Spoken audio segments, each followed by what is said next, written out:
All right, guys, here goes nothing.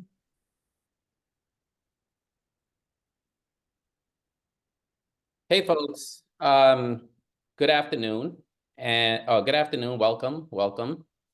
See some familiar names. Folks are going to continue to join us. My name is Glenn Martin. I'm going to be the moderator for today, but I'm also the chairperson of the board of United Black Family Scholarship Fund, which I'll talk a bit more about in a second. I'm going to talk about the purpose of today's event. So this is the second of two panels that's hosted by United Black Family Scholarship Fund. And we're holding these panel discussions in order to really amplify nonprofit coaching and leadership training conference that's coming up in spring of 2024. So in a couple of months, we're going to be doing a great conference that's about nonprofit coaching and leadership training. And we hope to host this conference inside of a California prison, which is part of what makes it unique. And the other significance of the upcoming event, which is really too innumerable to name, is that the impact that it's going to have on incarcerated leaders and the importance of that on the future of nonprofit work, especially criminal justice reform and reentry across the United States. So it's an investment in nonprofit leaders, something that really resonates with me, so that they can not just emerge from the prison system and from the correctional system and help run some of these nonprofits, create nonprofits, move forward their own vision, their own ideas, and so on, their own mission. But also people who are actually still in prison. What are the contributions they can make while they're there? I've done this work for 24 years, and I've always said to people, if you want to be really effective and impactful in this work, then you need to go in the deepest end of the pool. And I can't think of a deeper end of the pool than the people who are still caught up in this insidious criminal justice system and prison system. We talk a lot about how insidious the system is, and that's a huge part of mobilizing the base when you're doing criminal justice reform work. But I think, if I can be self-critical and critical of the criminal justice reform space, I think many of us just have not spent enough time amplifying and elevating the voices of people who are currently incarcerated. So I'll start with the mission statement of United Black Family Scholarship Fund. The mission is to provide all races a quality education to change the political structures and systems that perpetuate poverty and racism. The programs of the organizations and its initiatives advance education, not in a strict sense of credentialism. As someone who earned a quality 2-year liberal arts degree in prison, I know that it wasn't just the credential, it was the experience, it was the camaraderie, it was the cohort that I moved through it. But it's rather the education as it pertains to rebuilding the community from within the community by empowering people to take action in the political transformation of their own communities.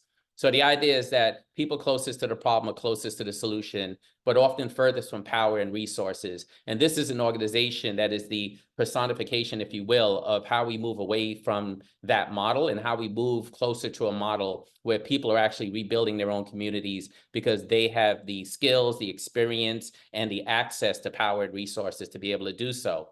If you'd like to learn more about the organization, if you'd like to donate to the organization, you should visit UBFSF.org. That's UBFSF.org. And again, that stands for United Black Family Scholarship Fund. I'd like to give special thanks to Prison Radio for assisting us with the recording of these panel discussions. I'd like to also thank them for editing the incarcerated panelists' commentary that we're going to share. I'll talk a little bit about that in a second.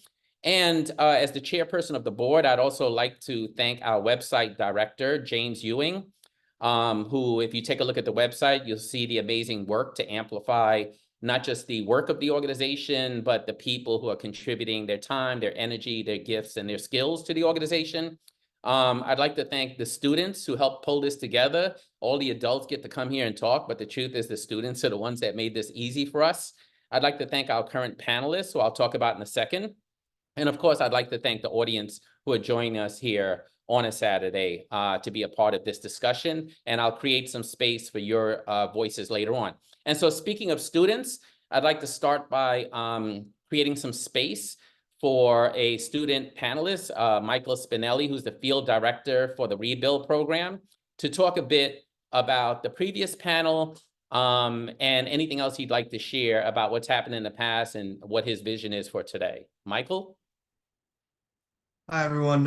Thank you for that introduction, Martin. Mr. Martin, it's great to be here today speaking to you all. So for anyone who's not aware, this is actually the second in a short series of panels that we've been doing.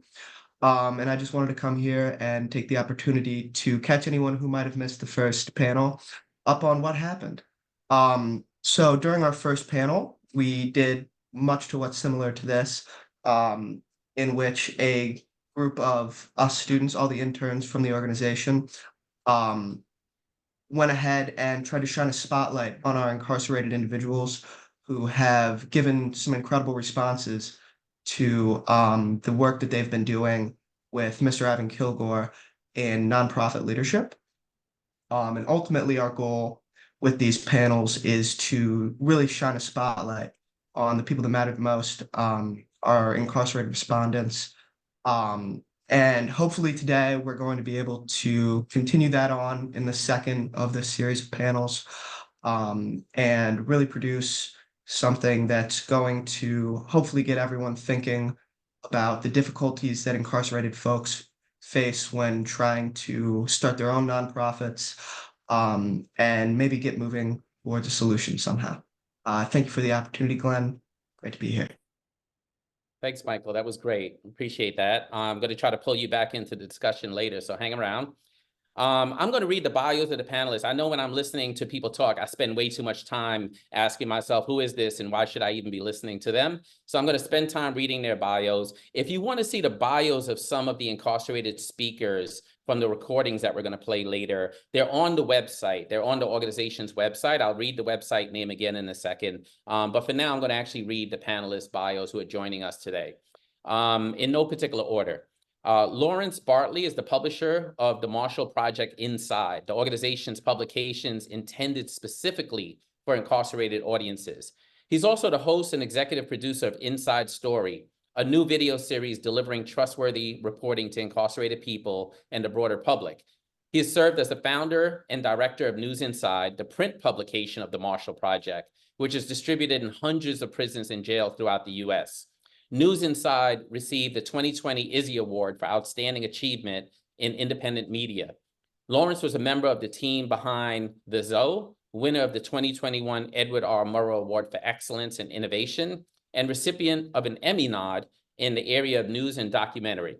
He's also an accomplished public speaker and has provided multimedia content for CNN, PBS, NBC Nightly News, MSNBC, and more. Welcome, Lawrence.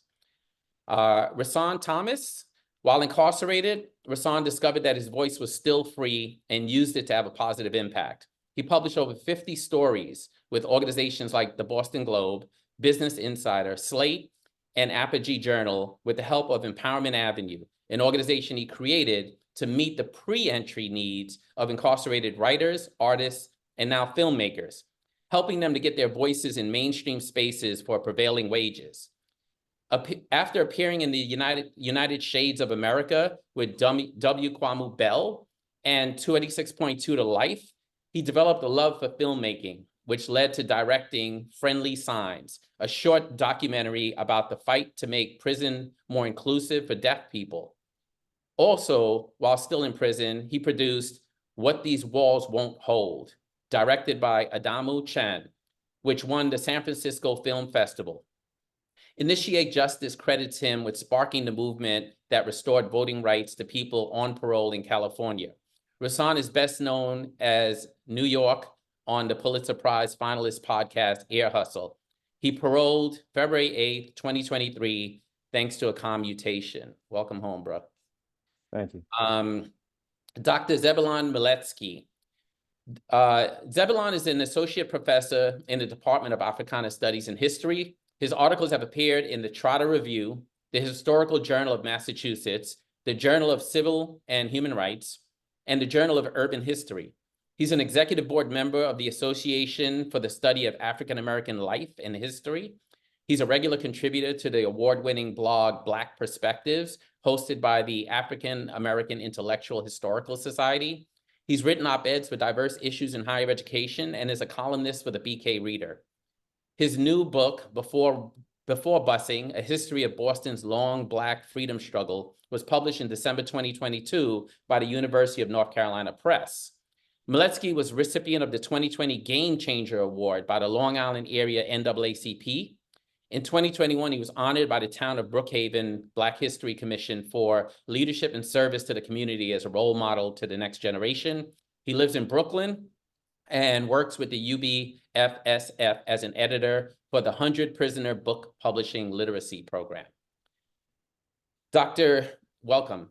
Dr. Catherine Johnston, Katie, is an assistant professor in the Department of English and the program for writing and rhetoric at Stony Brook University, where she researches and teaches American literature, critical data studies, and surveillance studies.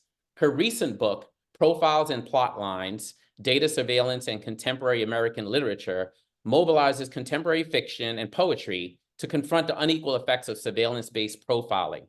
Katie argues that algorithmic data surveillance is an increasingly dominant form of storytelling and characterization in our society, and advocates for counter-narratives to disrupt the illusion that data profiles are omniscient and neutral. Welcome, Katie. And then last but not least, UBFSF's founder, Ivan Kilgore. Ivan is an incarcerated author, activist, and founder of UBFSF. An Oklahoma native, he's been incarcerated in California for over 23 years and is currently serving a life sentence without the possibility of parole.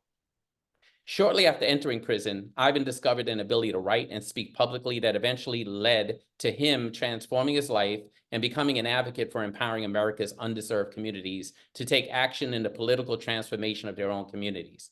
For Ivan, writing and public speaking became a doorway, an instrument leading to teach about systems of oppression and how they affected both the African-American community and himself. Since discovering this ability, he's held numerous political development workshops in prison, organized a number of events for the public, lectures university students across the nation, and has developed and implemented UBFSF's programs.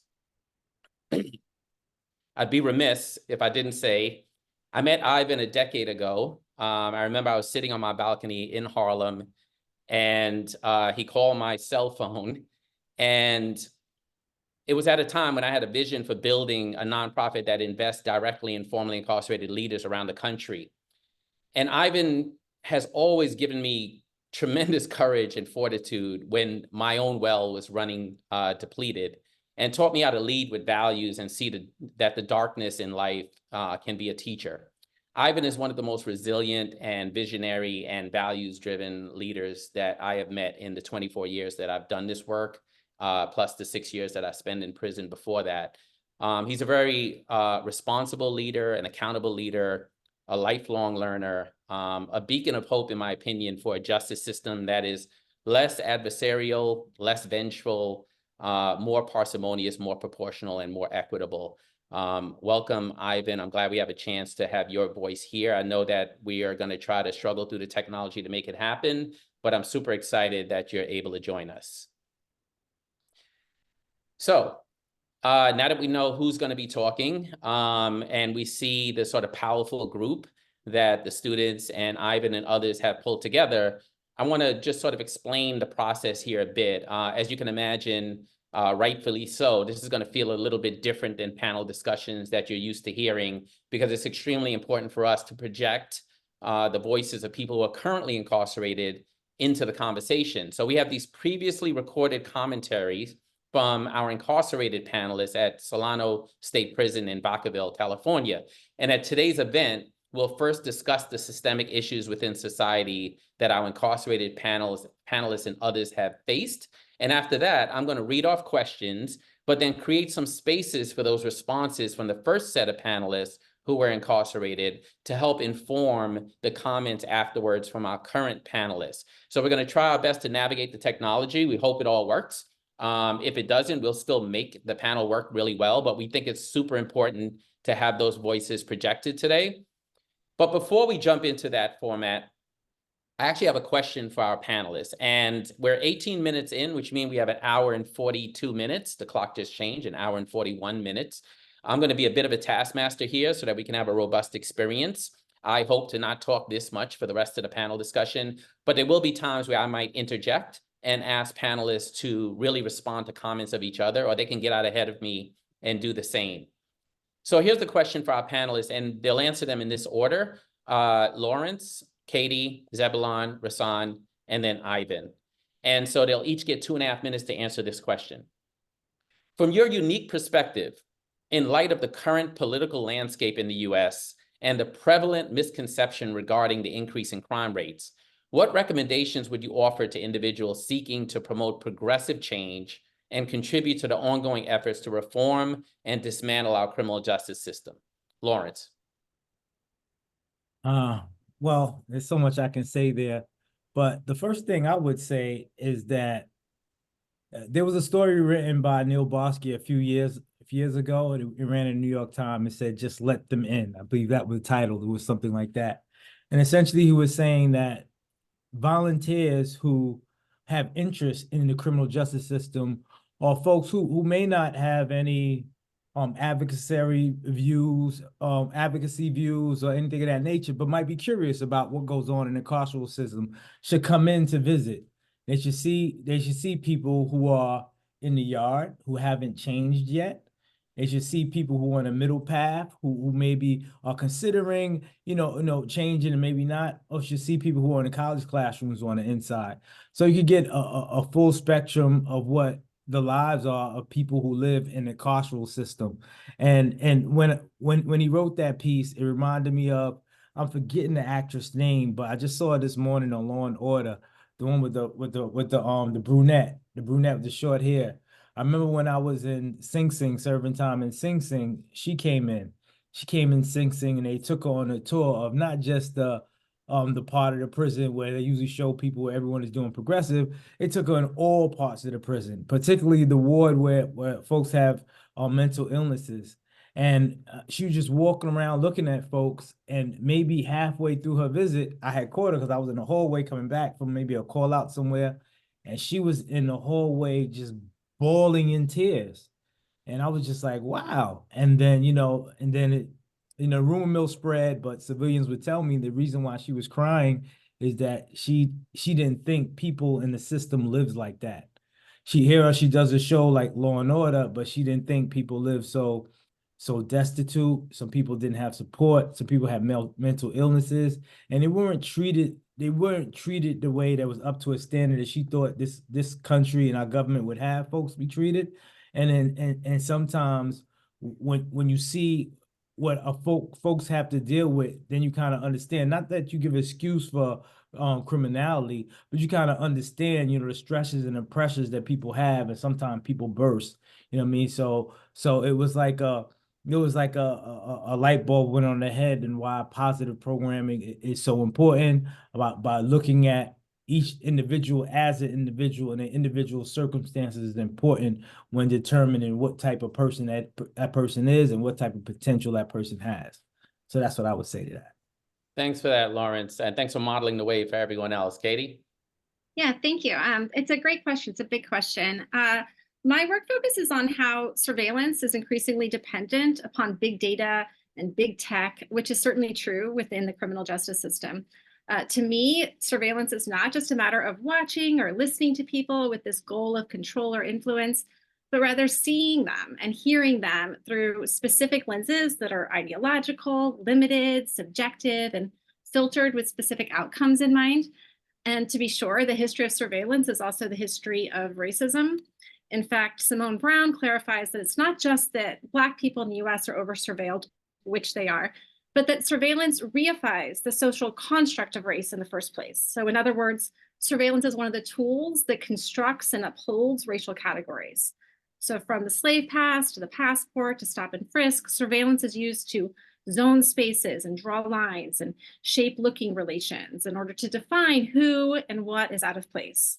The person who belongs in prison, the student who belongs in their seat, the worker who belongs at their desk, the traveler who does or does not belong at the border. And increasingly, the criminal justice system is in business with big tech companies, from the use of really faulty facial recognition technology by law enforcement, to Amazon providing local police departments with Ring doorbell cameras, to algorithmic recidivism assessments, to companies like Securus that scan and digitize the mail of incarcerated people. So to people interested in dismantling the criminal justice system, I would say that we need to rethink our growing dependency and trust in surveillance and digital surveillance in particular. The grassroots organization, the Gente, insists that we get big tech out of ICE, out of immigration and customs enforcement. And for the same reasons, I think we should insist that we get big tech and big data out of the criminal justice system. Will that alone dismantle it? No, but it will push back on some of the intense profit motives and this lie that it's all rational and numerical and probabilistic and colorblind, which we know is not true. Thank you. That's a great response, Katie. Fascinating. For both of you, I feel like I have questions, but I'm going to try to be disciplined here. Zebulon, you're up next. Okay, thank you. Yeah, it is definitely a big question. Just kind of sitting here listening to the bios, listening to people's backgrounds, experiences. It's all kind of like making me see the potential of the moment of this conversation. To be able to sort of like, bring what we know to the forefront. Me, I, kind of came to this stuff, a little bit from a more recent kind of experience and change. And my work, my academic work is not necessarily in carceral studies per se, but came to it more so as a one of those people who talk about scholar activists, but then it's like, where's the activist part, so and so this kind of is a movement that it sort of brought me in, and someone willing to learn, someone willing to adapt and bring previous, I guess, perspectives to bear. So I try to just take it all in. It's been such an educational process, but I think the kind of impetus around decarceration and to decarcerate, is it's a little bit like, when people talked about or heard about abolish the police or defund the police, people said, what, how could we, what kind of society, how would society function? We don't have any police, we don't have, and it's a little bit like that. If we don't push, for the complete and utter, sort of rejection of this kind of system that has stratified people, that is oppressed, and really has become an instrument of neo-colonization of today, in concert with capitalism and in concert with the needs of the economy, with regard to, history around exploitative labor practices, prison labor. My own university system, SUNY, uses a company that uses prison labor called Corecraft. And these things are kind of like, what? Like, so I look at myself as somebody who's, if my eyes can be opened about this, then I think the larger society could be opened about this. I link it back up with the stuff I've been teaching around for years about slavery and the whole question of freedom and liberation. And, are Black people really free? Got to, in America, look under the hood, read the fine print, and this whole history around, the 13th Amendment, the loophole in there, loophole big enough to drive a truck through, that really left that question open. And so then one must be like, Angela Davis, who was, talking about this for so long, talking about abolishing prisons at a time when people probably weren't quite ready or to understand or see that larger perspective. But here we are, in the 21st century, you have for-profit prisons, prisons that trade on the stock market. This has become a driver, and there's a huge economic imperative that blocks a lot of the things that some of the reformers and people, who I want to hear more from, who have been through that, been on the front lines. They asked me to give a talk about this a few years ago, and I called it How to Become a New Abolitionist, because some of us are new to the game, new abolitionists who have something to maybe, contribute at this late stage of the movement and the evolution of this. But this is in this current world order, this is something I think can happen and will happen because it's the evolving process of abolition. Thanks for that. I appreciate that you're struggling with that out loud for all of us to really think about. I think it is a tension in the criminal justice reform movement, and it's one that doesn't have to separate the movement, but it's one that we can all come together around trying to figure out what the answer is. What does abolition mean today? I appreciate that. I'm going to keep us moving though. Rasan? Yeah, I have a lot to say about this topic. I'll try to keep it in 2.5 minutes. It's something I'm really passionate about. But I would say that most people don't realize that crime is a symptom of society's ills. And we let it get so bad that there's people in unhealthy mind states. But they don't necessarily need prison. They need healings and opportunities. And prison actually exasperates root causes of crime because a root cause of crime, number one, is isolation, making a person feel like they're not part of society, making it feel like everything's against them, like everything in this society is designed for them to fail. All the white flight, the best Black person in the world moved in your neighborhood in the 50s and you left because of that person, right? That's the best. This person made it in spite of, right? And you moved and you created these resource deserts, these places where police act different, these places where there's a lot of poverty and no opportunity. And then when there's a lot of poverty and no opportunity, you in survival mode and the rules are different, right? And so prison has all these things where they don't allow you to have an income. They make you feel small because you can't take care of yourself or your family. And after all the harm you cause, you got to call home and ask for money for deodorant, right? You're isolated away from people. I mean, you're warehoused in trauma. It just makes things worse. But we think it's a solution because this person did something violent. And so we think we need to exercise them from society. And maybe they do need a timeout, but they shouldn't have been like that in the first place. And like I can testify to what Lawrence said. I met a lady the other day. Well, first of all, I came from San Quentin State Prison. It allows thousands of volunteers to come in, and it made it one of the safest places. Being included in society, being able to hang out with 49ers, the Golden State Warriors, all kinds of amazing people. Me and Jack Dorsey, you'd be surprised who I've met and who I know now because I was at San Quentin and I had the opportunity to be included in society. My allegiance switched. I don't care about the hood right now. I love society. You know what I mean? I'm trying to get my hood to join society so we can all be one family. We could really be United States, right? My allegiance switched, right? Because the homie's going to get me in trouble, but society got love for me. But without that inclusion, I'd have felt like F the world. That's how I used to feel. Growing up in Brownsville, only white faces you see is cops, teachers, and store owners. You know what I mean? I felt like, the world was against me. My only way out was drugs, sports, entertainment, or a city job. And it takes 2 years to get a city job. I wasn't going to make it 2 years, you know what I mean? Through that Brownsville. I mean, it was real out there. So what I preach today is inclusion. Like Lawrence said, visit a prison. And I want to end with saying that the other day I met a lady who started being a pen pal to somebody who was incarcerated, and she's married with 4 kids. And this man is now part of their family. And I asked him, should society forgive this man for his crime the way you have? And she said, shoo, he needs to forgive us.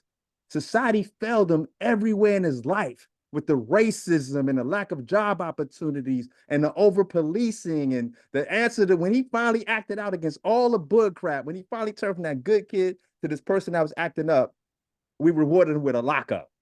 And then we call that paying his debt to society. And I know that the state of California spent $2 million on me for me to pay my debt to society. They should have had me doing something better than just sitting there being warehoused. You know what I mean? But anyway, on to the next person because I can go on forever. Rasan, thanks for that. I should have known you were going to steal my thunder. You got this panel sounding like Air Hustle right away. I appreciate your comments. I definitely appreciate your energy. Thanks for joining us. Ivan, you're up next. Ivan, let's go, Ivan.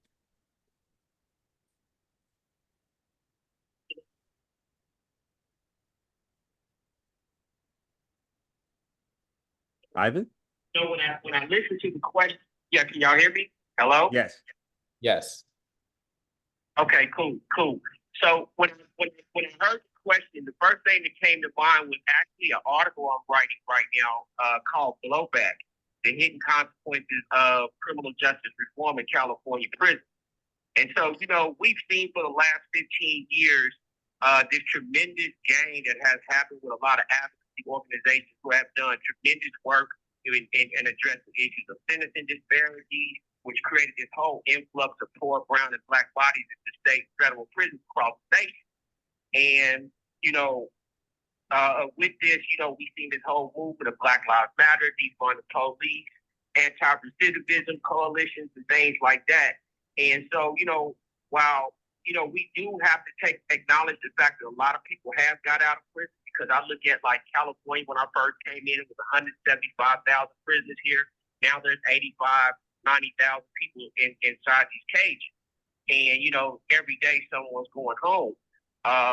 So I think people can easily misconstrue that, however, as fulfilling that promise of justice and equality, because what's happening as a result of a lot of the reform work that we're seeing out there is prison officials have basically adopted this zero tolerance policy on the inside. So now you get a write-up, you're out of the program, and the idea is if you're going into a substance abuse program, a treatment program inside a prison to get help.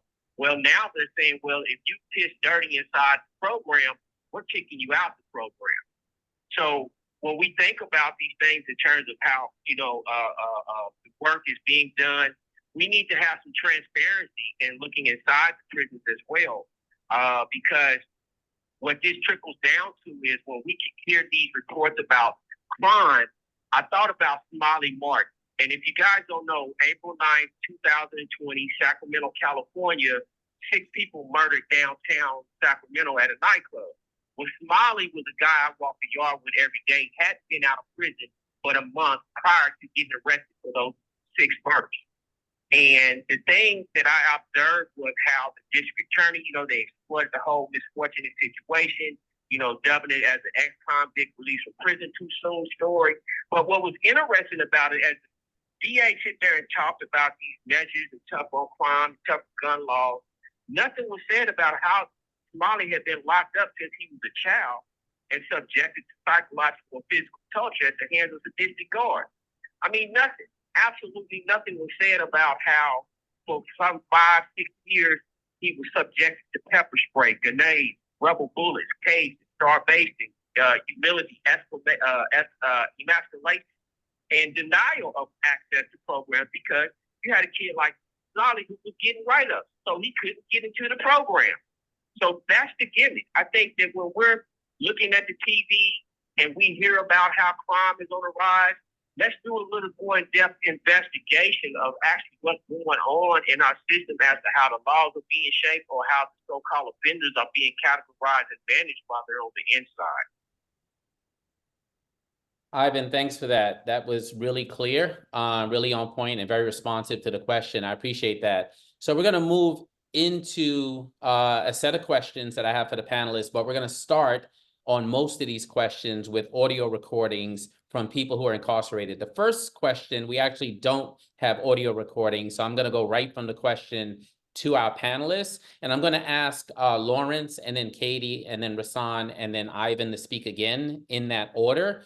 The question is, this one fascinates me because it makes me think of something I said before the panel started, which is most of the behaviors that you learn in prison to help you survive are the same behaviors that will allow you to fail when you get back to society. Our prison system doesn't set people up for success, as most people know. And I think about when we tried to get together in groups while we were incarcerated to learn from each other, to grow with each other, even in the college program, it just wasn't allowed. And the question that made me think of that is this one. What institutional mechanisms within the carceral state do you find most stifling to individual expression? Lawrence? Well, I think censorship is most stifling. An example is you make me think of something when you talk about you said that some of the things that we do in prison can cause us harm when we go outside, but I'm gonna reverse that. Some of the things I used to do in prison and a lot of people used to do in prison have became an asset for me. And one of the things is the side hustle. We used to be blocked to do many different things, but we always found a side hustle in order to, whether you were laundry, you're doing laundry contract, where you're cooking, you're doing hair, or whatever, you're in a female facility. Those side hustles is what gave you that hustling spirit you got on the outside, and you took advantage of that. But as an individual in a particular state, his side hustle is writing. So what he used to do, he write and he tried to get it published. I mean, he tried to get it published in various institutions, journalistic institutions. Some you get paid a little bit. I know you smiling, Rasan, so stop it. But some you get paid, you get paid more $1 a word. But this particular individual, he decided to write a story about using the phones. Now, in his facility, he had 1,500 people, and it was split direct in half. So let's say maybe about 750 people at a time go to the yard, and there's only 15 phones for 750 people to use. And it was tough to get on the phone. So it would be struggle, it would be arguments, sometimes it'd be violence.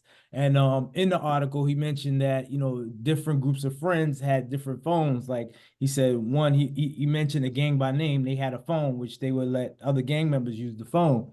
But his point was that they have these tablets, ed tech tablets that they have in facilities right now. And those tablets can be used as phones. They have operational phones, so that'll lessen the congestion on the phones.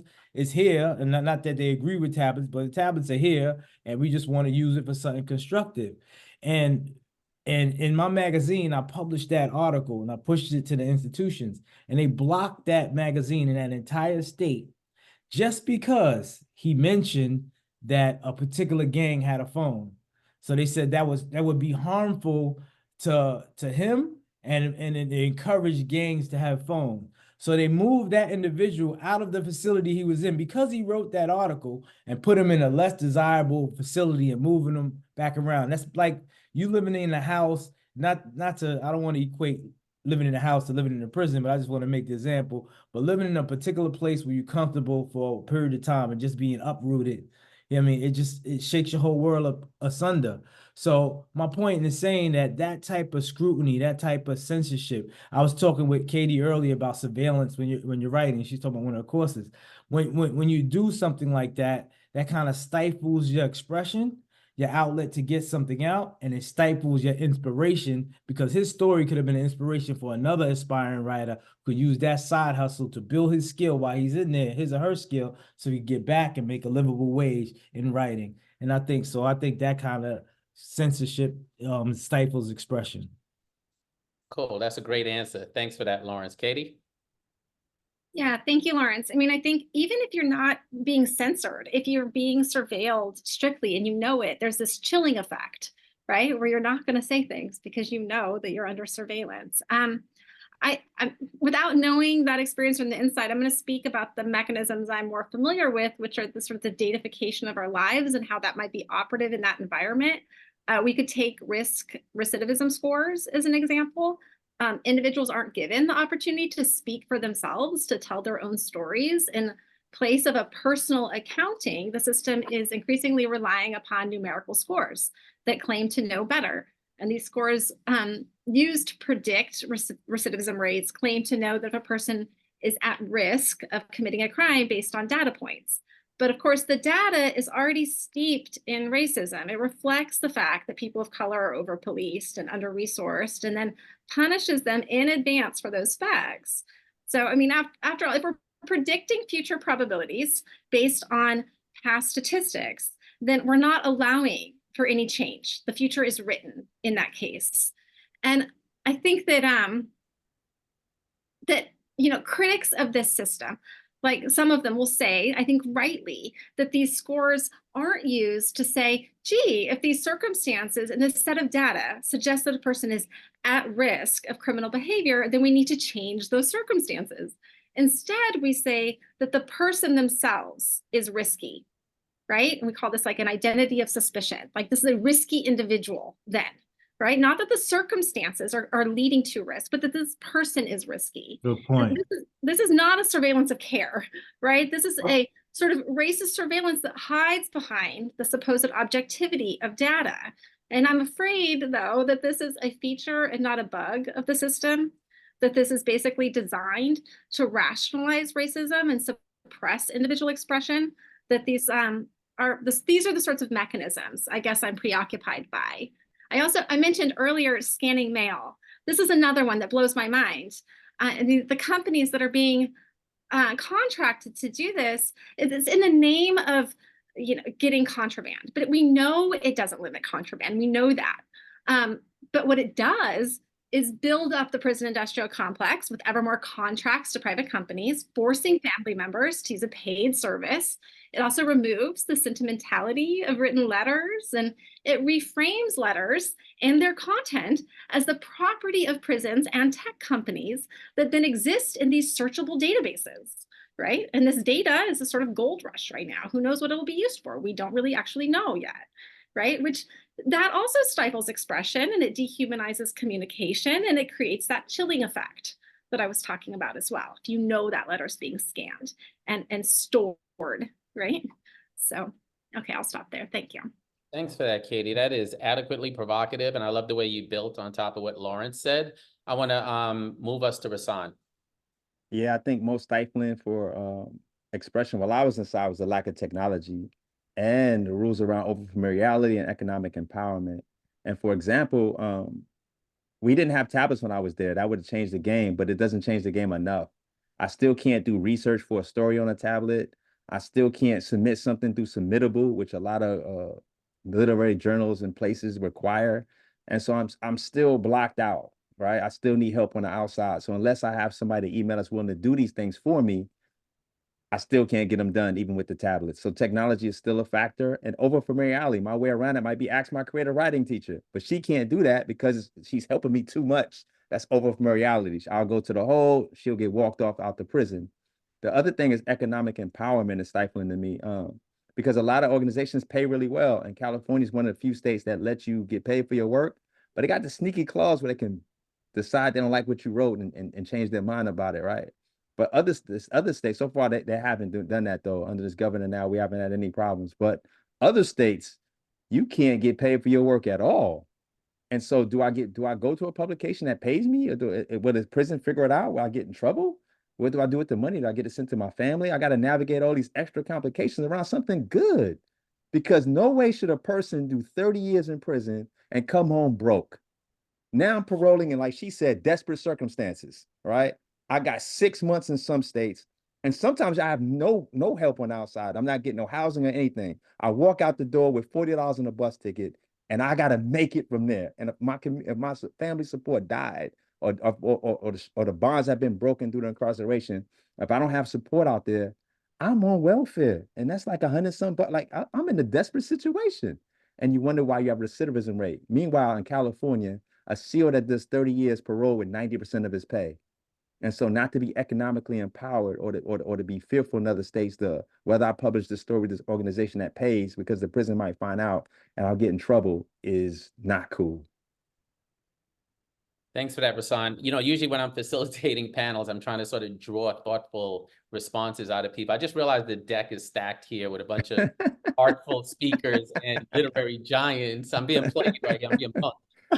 Okay, cool. Let me move it over to another artful speaker, if you will, Ivan. Yeah. So I think about what's so stifling to me being incarcerated now going on 24 years. And, you know, I wanted to get into that part with Lawrence and Rasan about that whole writing in prison and publishing, because my first book, which was the seed money to found this organization, I received a rules disciplinary report for it. And despite the fact I've not taken a dime for any of the proceeds from that book, I think about what that book really meant to me in terms of me accessing information and resources, because I was on a journey in search for knowledge. And when I think about the search for knowledge inside of a prison, yes, we have our own personal libraries. We do have our own circles of individual dialogue on a daily, but a lot of that is prison talk. And unfortunately, what I see, we have a lot of men who have to mature and grow up in prison. I'm talking about men like Rashawn Barrett that we may hear from today, whose statement was pre-recorded, who's been locked up since he was 15 years old.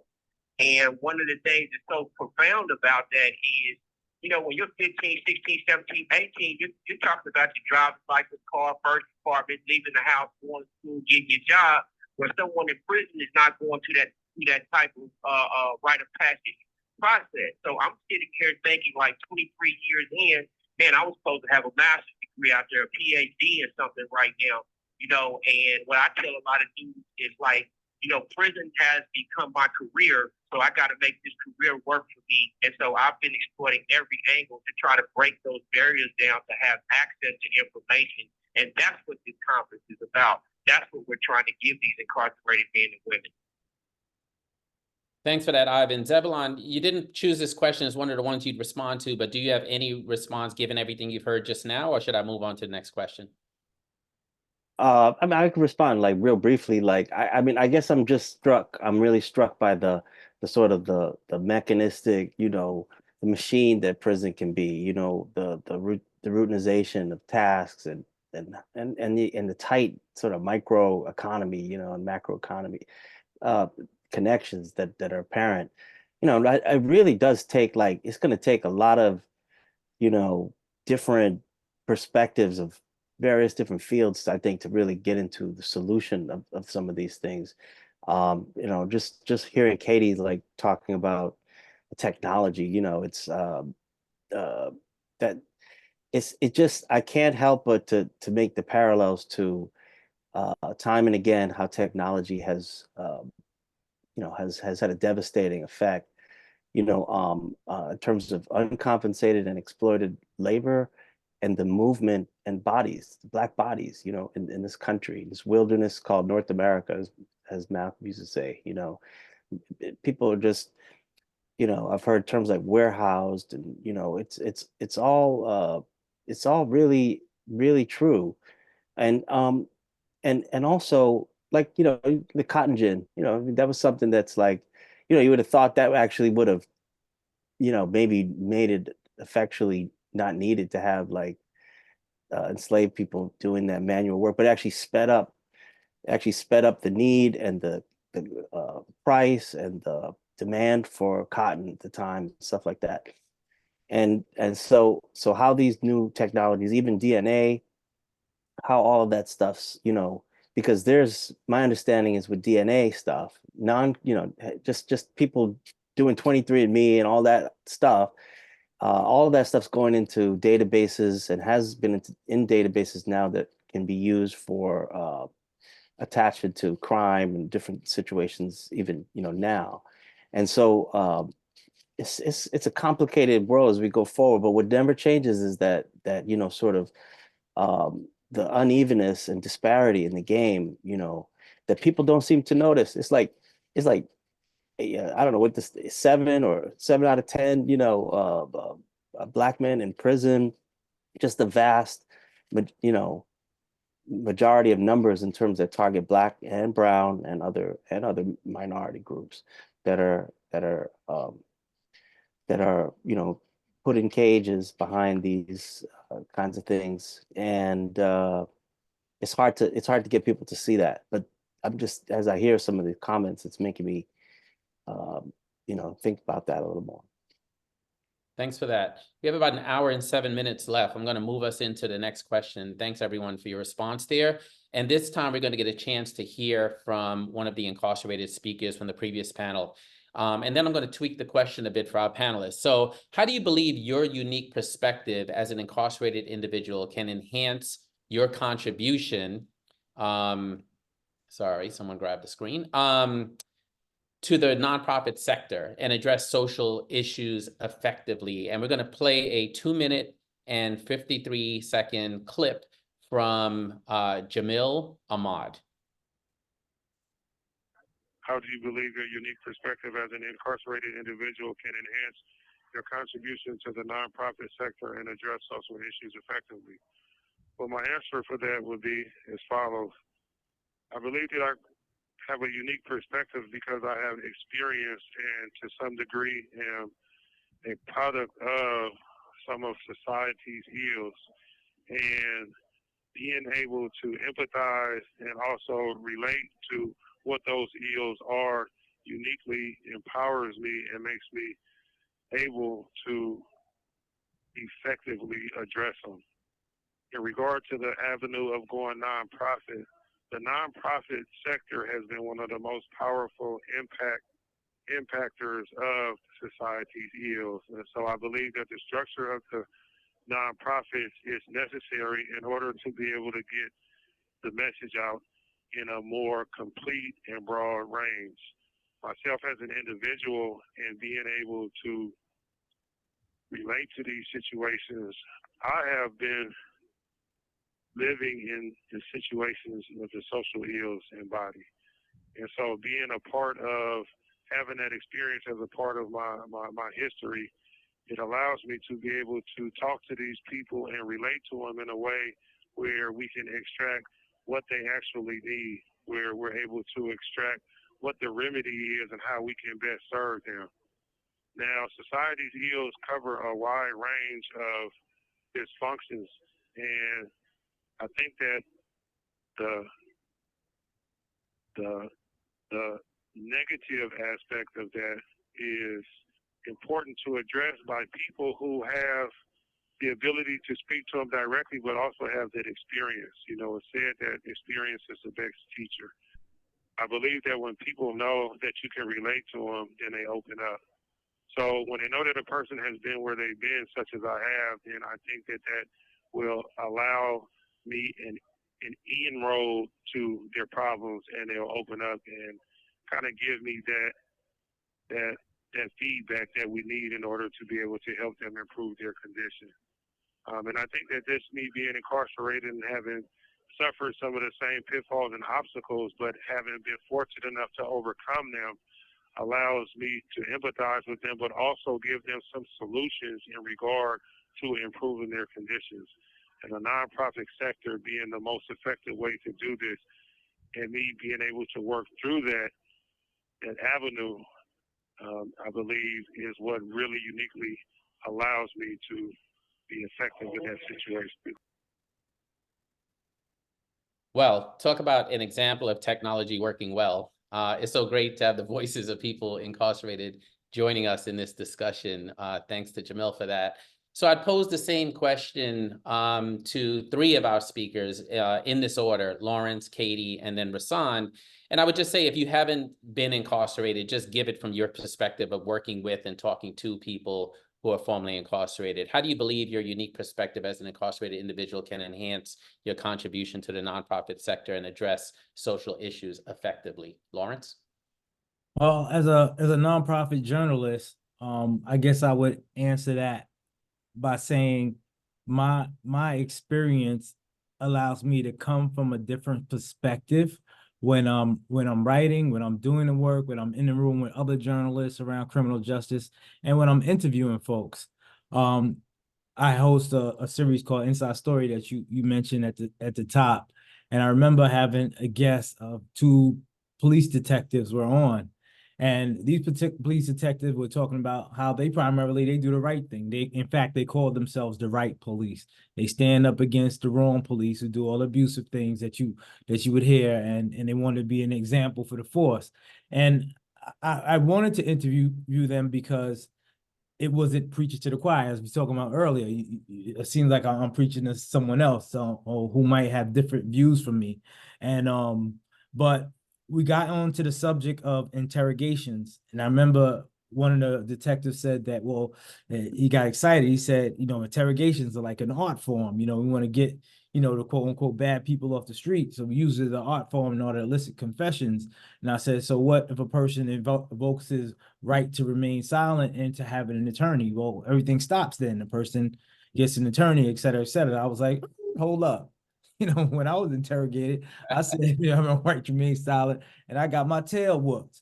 And it didn't happen like that, and they were like, oh, well, basically saying that, that's the kind of policing we don't like. And, I remember after the interview, the second was saying, no one ever asked me that question before, what I mean? But it's like, well, because you're not speaking to people who had the experience, so what I'm saying is, by having that type of experience and not being cut off from a profession where someone like me, usually in the past 10, 15 years ago, we wouldn't even have the opportunity to become a journalist. You just, you're going to have to work construction, not to slight any construction workers or anything. You're going to do something, a job where you're working with your hands. You're not going to be a journalist.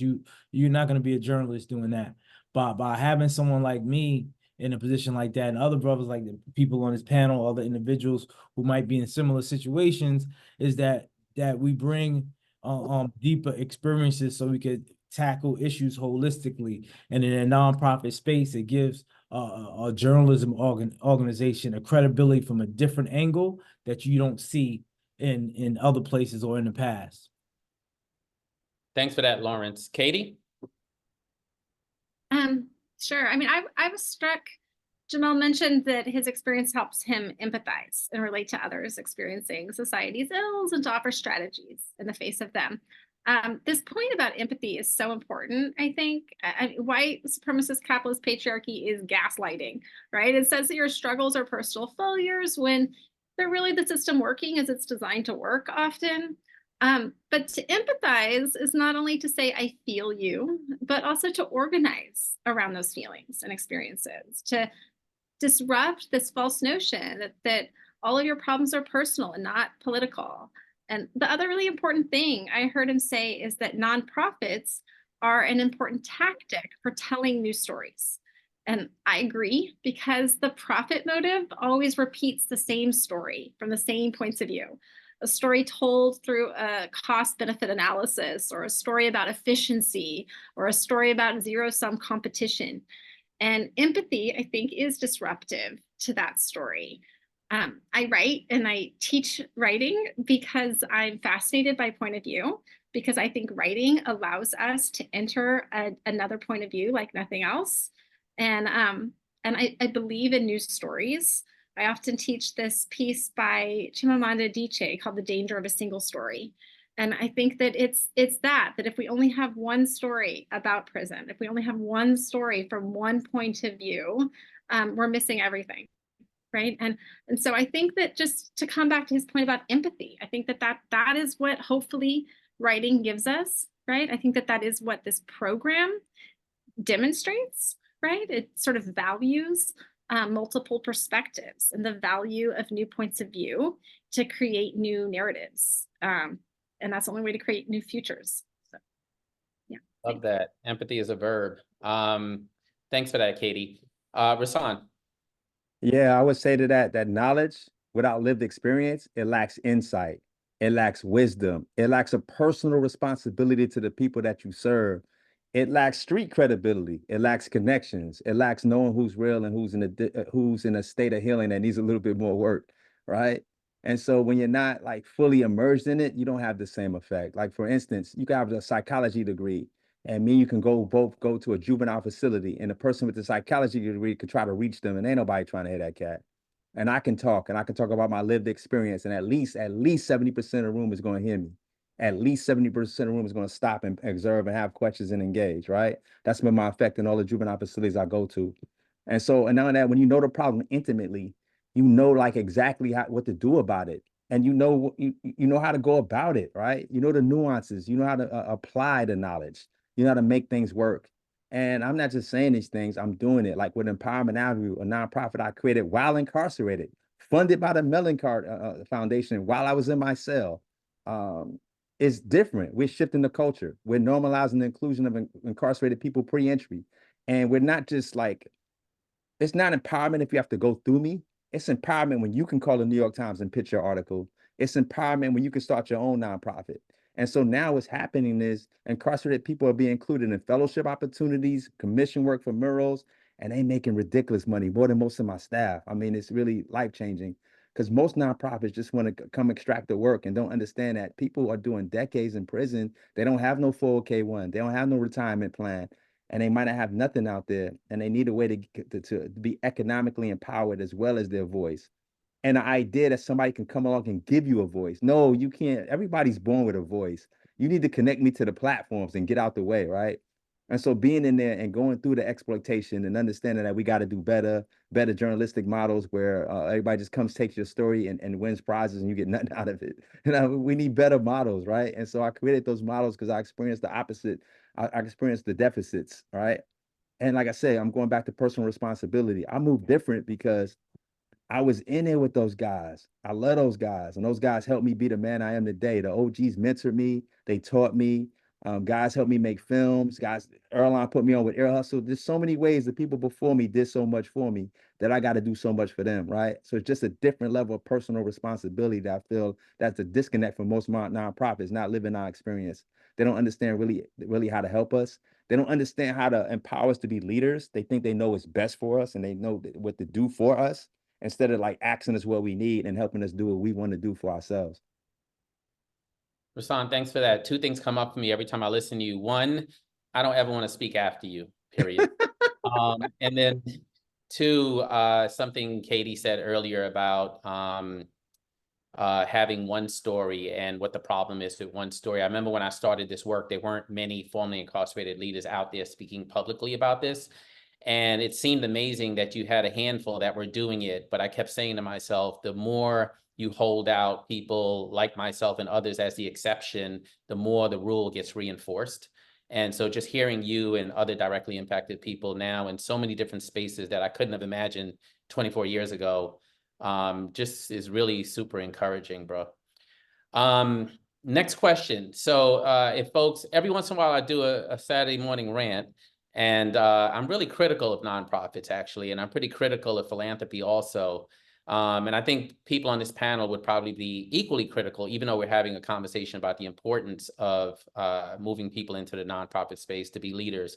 So the next question, I'm going to allow an incarcerated speaker to talk first, named Philip White. But the question is, what inspired you to explore the idea of creating a nonprofit or public service organization while you were incarcerated? And we're going to start with Philip White, who's incarcerated. The first question was, what inspired me to explore the idea of creating a nonprofit or public service organization while incarcerated? Well, I was actually inspired by the lack of more healthy, reliable platforms that address the so many toxicity and issues that are present in my community today. As you know, gun violence is at an all-time high. Gang, that culture has just expanded to the point where it's just relentless. It's more of a trend now. And we don't have a lot of platforms that are taking those issues head on. We don't have individuals that are ready to get in the quote-unquote mud. And being incarcerated, I feel like I've already been in the mud out there. I've been a part of that culture. I've been a part of that lifestyle. So coming to prison, understanding where I went wrong and what led me to that lifestyle inspired me to come in here, better educate myself, work on myself, address the issues that I had. So now I'm better equipped to go out there and take on these responsibilities and issues head on. Because a lot of individuals, they're getting in the nonprofit game because they hear about the grant money that you get. They're not getting in the nonprofit business because they wake up inspired by it. They have empathy for it. They have a compassion to do this. They're getting in it for the money. They hear about how much you can get, and that motivates them to get involved. But they're not all the way involved. They're not actually putting their feet to the streets. They're not actually taking the time to get to understand the youth and understand the culture. And that's what really inspired me to create my nonprofit, which is called A Kid's Blueprint to Success. My unique perspective from being incarcerated can contribute due to my experience, my resources, and my ability to be innovative and create and inspire others. I've walked the walk on both sides of the gate, like I said.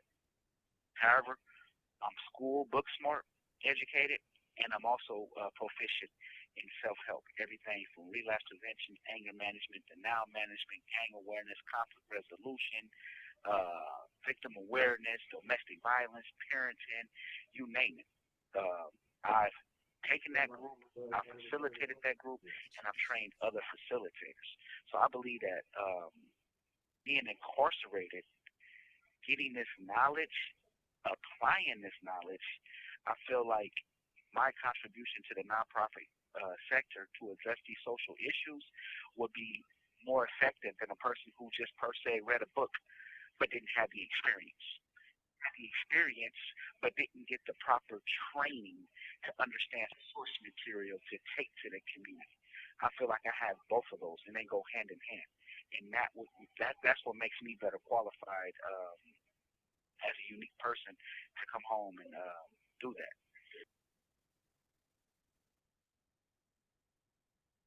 That was amazing.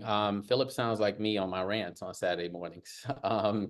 I'm gonna allow Zebulon to go. Zebulon, I keep calling you by your first name, and I feel bad because Dr. Miletsky is what you deserve. So just know that every time I say your first name, I'm sitting here thinking that man worked hard to get that doctor. So much respect for that. Go for it. No, thanks. Appreciate that. But yeah, I mean, I think this is really fascinating and worth a look. The tool, using the nonprofit as a tool, in a sense, because when you think, I mean, like the 501c3, my understanding is that's part of the tax code. It comes from the US Treasury, some way to where people basically can, make donations and have it be deducted off their taxes. And it has that long history of American, I guess, philanthropy, and I don't know, I mean, when I think about philanthropy, I think about these sort of like, high level, I don't know, lofty kind of institutions, some of which go back a long way. A lot of them whose fortunes actually were made. Well, I'll stick with the area that I know best, which is in Massachusetts and Boston, were, fortunes that were made from slavery in the North, mind you. And the same is true, of course, in New York, and it's true in the Northeast generally, and other states. But those fortunes, they were monies that were built up, certain causes that wealthy and affluent people enjoyed, or like, I don't know, like, animal hospitals, and sort of like other kinds of things. But here is like, with a maybe sometimes that philanthropic gesture might reach people who are incarcerated, but probably rarely. Um, and now you got people, using that ability to create their own nonprofit, to create their own, I guess, philanthropic thing that people can donate to, but mostly in terms of the work that they're able to accomplish and do. Who would have thought, And I just have to take my hat off, especially because, um, I mean, sitting in a cell, like being, with very few resources, requires, I would think, great creativity, strategy, luck, you know, friends, networks, luck of the draw sometimes on a lot of things. And that makes it so similar to me to the abolitionist kind of, ethos. I think about the Underground Railroad and stuff like that. People had to go out of their way. So it's fascinating, and you look at the positivity and change that's been created. This is something that anybody can do once you have the know-how and the tools, especially from like this conference. The information's there, and then hearing, like, that it will continue and does continue once people get out. Um, just the societal change that's being made is pretty striking. I don't know. I'm impressed, more than impressed. It's the if the 13th Amendment was one loophole, this is the unlooping of that, and utilizing other parts in the law and the economy to be able to turn things up on their head, and that's that brings real promise for reform and change. And it's all right there, and it's available. So it's a very powerful tool. And so I'm just, taking, hearing, those comments, and just the creativity that's involved in it. Thank you for that. I'm going to bring Ivan in later on, but Rasan, you kind of stole some of your own thunder with your response to the previous question, but what's your response here? Oh, I think you're on mute, bro. I started a nonprofit in prison for a couple of reasons. First of all, I was inspired by the fact that people around me let me know I wasn't an inmate. I was a person in prison. Because when I was thinking like an inmate, I was just thinking about cutting hair and making $5 a day and survive a day. And I wasn't thinking about anything but inmate stuff, right? When I started thinking about a person, I started thinking beyond the prison and what can I accomplish? And I felt a need to be involved in what's going on beyond the prison. I would watch the news and I would see some senator talk about how he talked to a gunshot victim and now he's an expert on stopping gun violence by giving teachers guns. I'm like, you freaking idiot. Like, I don't know what y'all talking about. I'm in a prison with like a bunch of shooters, man, like 2,500 people with life sentences. And it's the safest place I've ever been. So I know it works. I was a shooter and I changed my life. So I know it works. Y'all need to come talk to me. And it wasn't. And I tried to reach them through my voice. And I felt like I was only in the San Quentin News. I published 300 stories, but only the choir was listening, nobody else, right? The same 10,000 people outside the prison, the same people in all the 30-something prisons in California. I wasn't getting to a bigger pond. I tried to reach outside publications on my own, but in 7 years, I got published 8 times, mostly through the Marshall Project. Thank you, Lawrence. And I made only like $400, man. Thank you, Lawrence. But once I created Empowerment Avenue, which is a group of volunteers that don't come into prison. So it's a volunteer program that works over outside the prison. So it's not subjected to those over familiarity rules about economic empowerment. You can't put none of those people in the hole, right? I published 42 stories in 31 months and I paroled with 30,000. I was no longer a 40-something-year-old man asking my mommy to send me money for deodorant. I was able to send money home. I was able to look out for my kids instead of asking my mama to do something for my kids so he can go to college, right? The whole game shifted, right? And so I needed that. I needed that knowing that I was coming home. I had been in prison so long and had not worked a legal job long enough. I don't have no Social Security coming. I didn't have a 401k coming. And I didn't expect to parole at this age. I thought I'd be paroling in my 60s or 70s.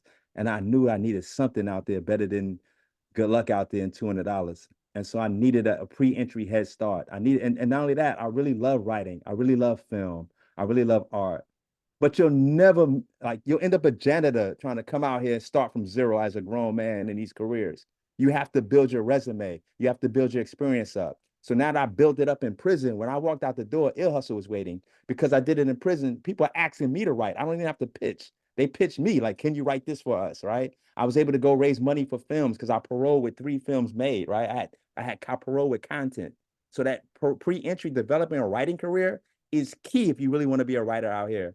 And so I needed to create a nonprofit to create that mechanism, and that nonprofit is Empowerment Avenue. Cool, thanks for that. Ivan, would love to hear your voice on this question. Man, right, like Glenn said, Rashawn, you a tough act to follow, man. You just stole all my key points. Yeah, I'm thinking like, man, you know, when I think about, now being an incarcerated activist and author and founder of the United Black Family Scholarship Foundation, before this even came in existence, I pondered two questions in face of others' doubt, ridicule, my own insecurities and imperfections. That was prisoners, that was staff, telling me what wasn't possible. I, like Roxanne said, was supposed to be a prisoner, and that was it. And what I saw on the maximum security yard for 18 years in the 180 setting was people who were struggling with a lot of issues, even myself, but wasn't getting any assistance in dealing with those issues, especially social and economic issues. And I remember like having a conversation with my cellie one day. We penitentiary rich. We got 20 cases of 100 pounds of meat, 10 cell phones.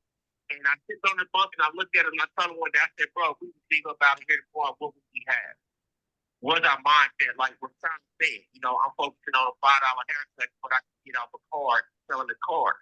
And at that point, I realized that, I wasn't in prison, or I was allowing myself to be sucked into a prison culture. And that's where I had to break the chain.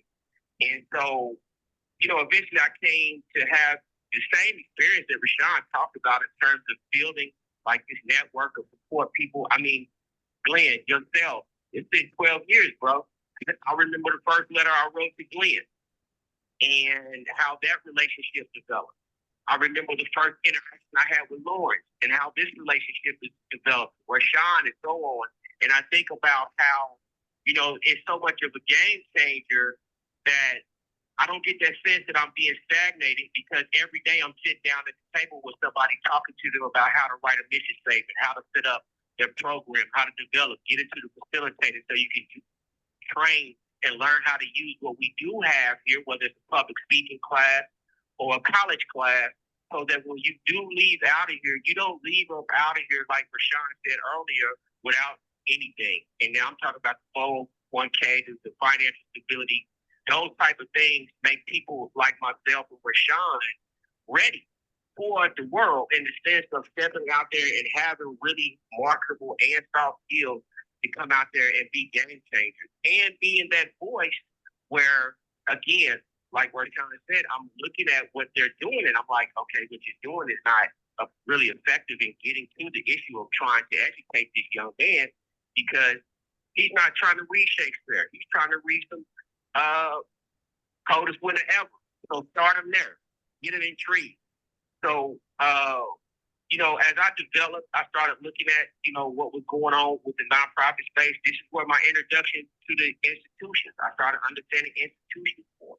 And that's how I've been able to then learn how to develop programs where we're looking at starting a scholarship fund for incarcerated people, a community grant fund for people who are incarcerated, who do get out, who will be able to have those funds to implement and begin that program and have consulting like we're hoping to be able to create with this conference. Thanks for that response, Ivan. I'm going to move us forward now into a question that's going to be responded to first by two incarcerated people.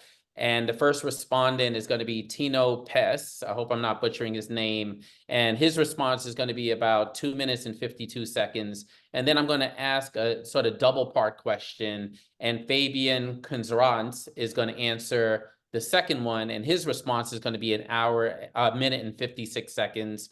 The question is, what tools do you currently possess or require to fully develop a service organization? And the second part of that is, what does it mean for you to learn how to establish your own public service organization or institution? Tino first.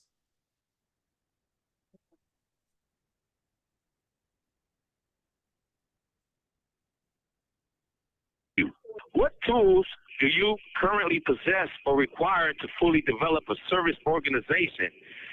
In regards to this question, I believe that the tools and skills that I'm humbled and grateful to possess, which I'm confident can be an asset in assisting to fully develop a service organization successfully, at least from my perspective, of course, begins with my experience in literally being one of the co-founders of a revolutionary inmate leisure time activity group in Pelican Bay State Prison, which I played an intricate role in creating, and it was called the Peace Group. So PEACE was an acronym for Prisoners Embracing Anti-Hostility Cultural Evolution, which was a prisoner-initiated and administratively approved organization. This revolutionary, forward-thinking group of men actually changed the prison culture at one of the most notoriously violent prisons in the state to now one that's recognized for its many successful rehabilitation, self-help, and higher educational programs for its general population. The purpose of this group was to study and adopt conflict resolution curriculums, such as those developed by certified professional neutrals and or like-minded organizations. In this way, the group's ultimate aim is to promote the reduction of interracial violence on our level 4 prisons. The pursuit of these goals were expected to provide for the development of a social environment that is conducive to authentic and lasting rehabilitation for our prisoner society. So the technical skills that I've developed regarding organizational prowess consisted of drafting out the group's constitution and bylaws, which will govern the group's operations. I was also tasked with organizing the voting procedures for the election of the executive board members designated with the responsibilities of presiding over the group's daily functions, such as creating and facilitating a course curriculum, conducting all group meetings and activities, as well as organized special events. In addition, I've earned an associate degree of liberal arts and behavior and social science with high honors and a GPA of 3.74 from College of the Redwoods. And lastly, with respect to my higher educational accolades, I received an honorable admission into the bachelor's program offered by Cal Poly Humboldt, the newest polytechnic institution which is the first in Northern California and the third to be implemented in the state.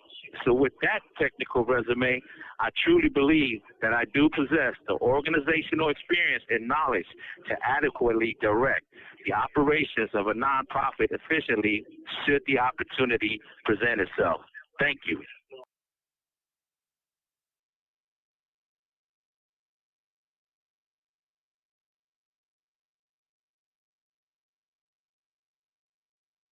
And now we'll hear from Fabian.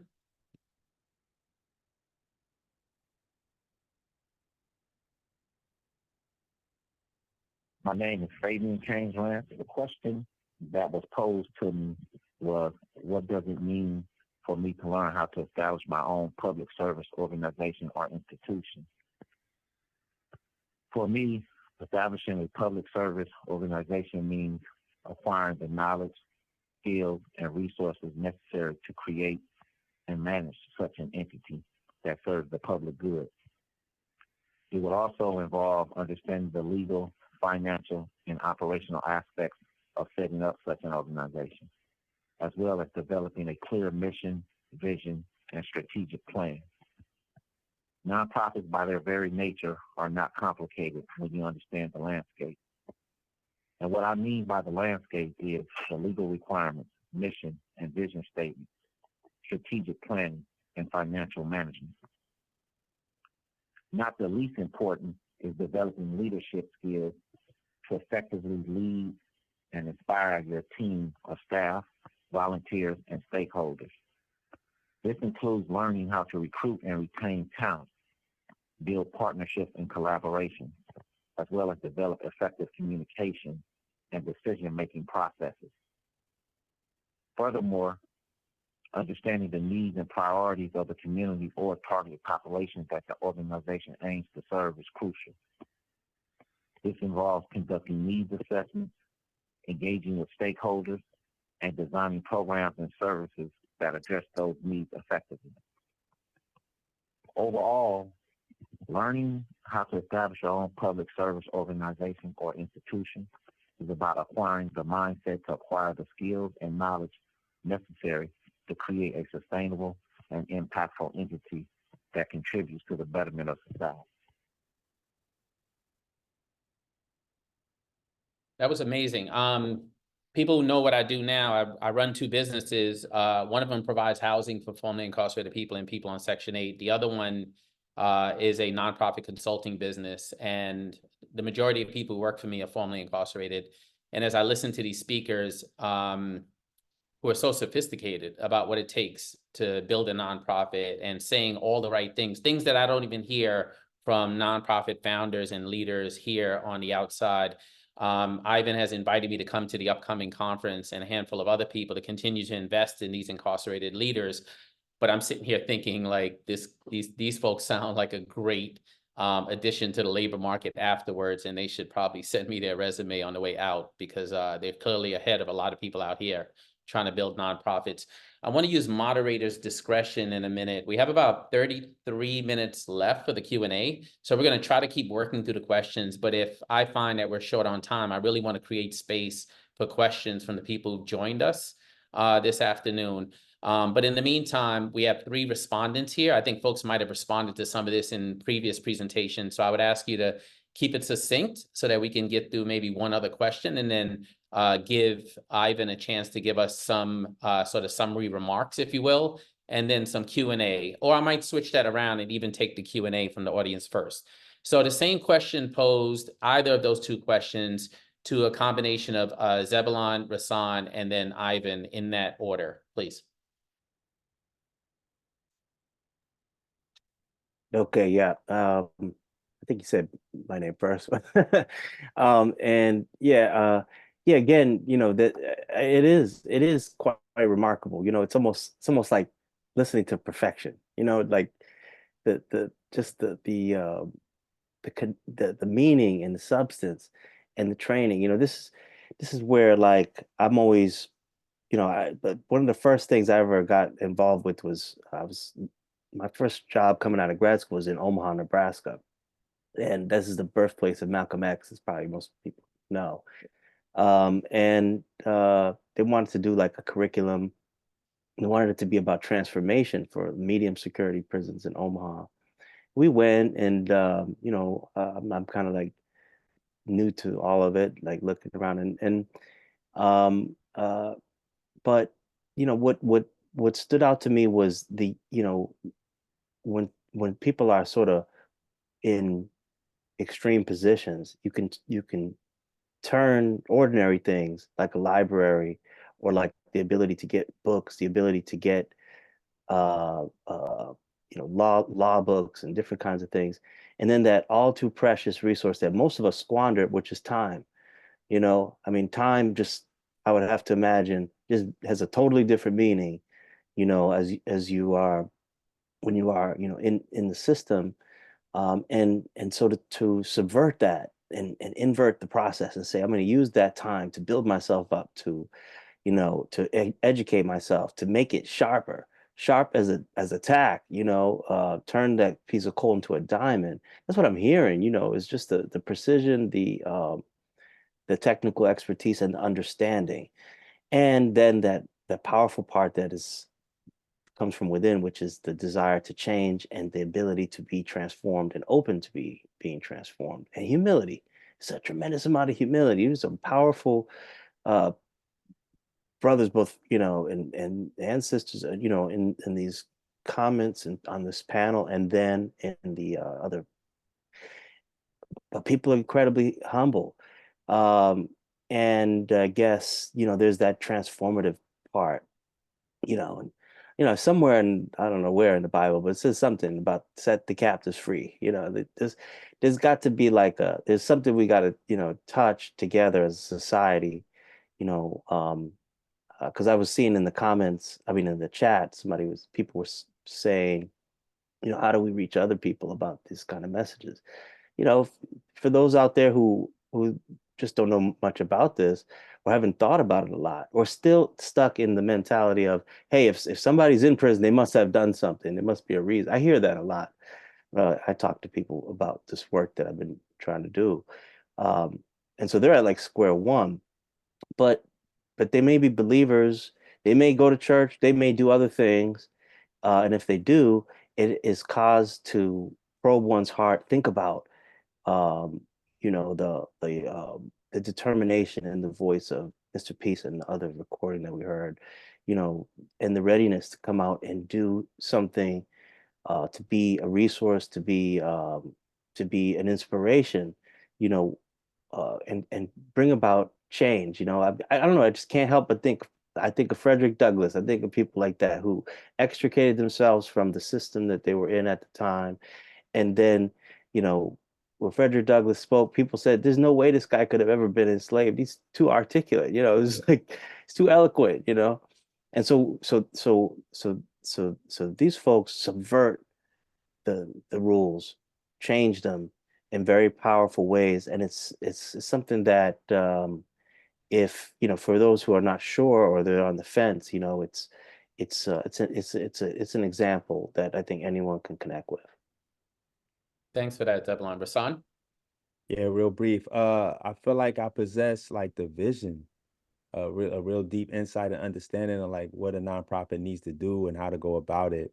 What tools I need that are required is I didn't understand. There's a whole operational side of it, right? There's a whole business side, right? So I'm really strong at team building. I'm really strong at setting a vision. I'm really strong at the personal responsibility to my people and putting them first. But yeah, there's a whole operational business side that I probably need to raise more funding to come talk to you about, Glenn. And that's what's up. Go for it. All right, that's what's up. Cool. Thanks for that, Rasan. Ivan? Yeah. So, one of the things I've looked at over the years is like every day we see, countless volunteers from a growing number of nonprofit organizations that come into these students. They sit down with us, and they provide a variety of like self-help advocacy and educational programs. And, without question, the services that they provide are greatly needed and appreciated. We could definitely say that without these change makers, a lot of the transformative experiences that we've spoken to today in the tools, but it's from productive citizens, with significant diminished for a lot of incarcerated folks. But the question remains, do we empower them with the idea and the wherewithal of community leaders, for them to fail? And at that point, the only thing is, what are we doing?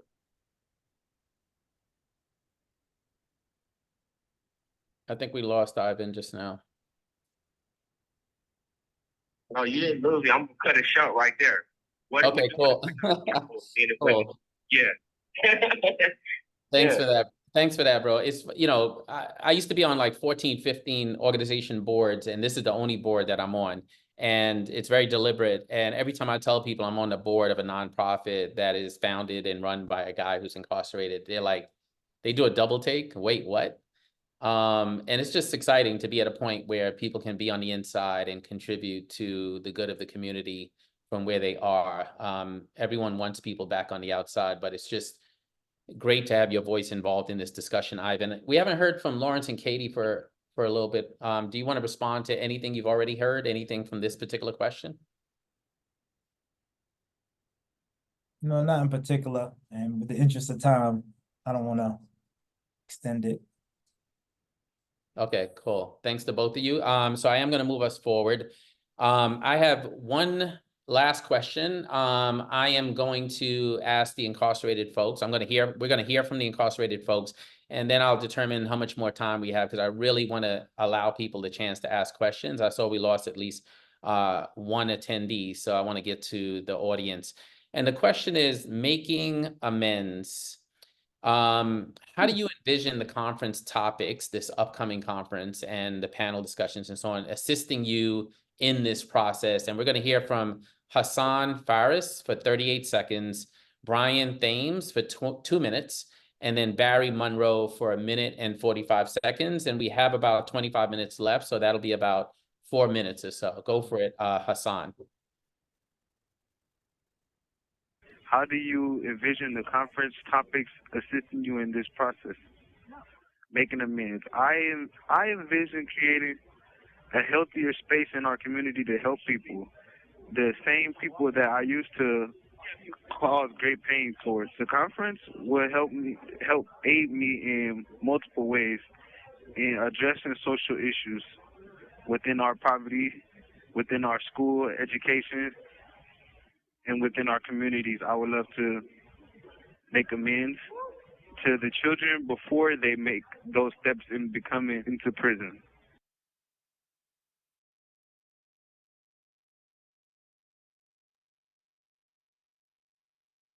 And now we'll hear from Brian.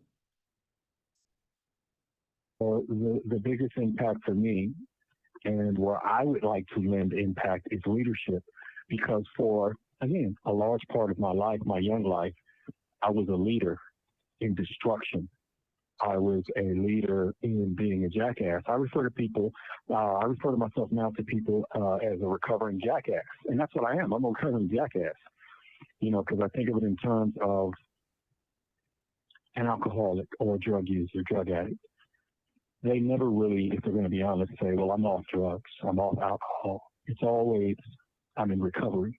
And I understand that I'm in recovery, because if I'm not mindful and if I don't maintain, then I could essentially fall off the wagon. So since I was very good at being a leader of destruction, I think that one of the things that could assist me and where I could assist is learning to be a leader in the manner in which I am describing now. Because this making amends, to me, it's not just making amends, it's a debt. Me being in prison, that's only part of paying my debt to society, because I'm guilty of the crimes that I was convicted of. I regret what I did, but part of making amends is paying a debt continuously. And one of the ways that I can continue to pay this debt until I leave this earth is to be taught and learn how to be the type of leader which can lead people, at the very least, down the opposite path that I took as a younger person. That's great. Thanks for that, Brian and Barry.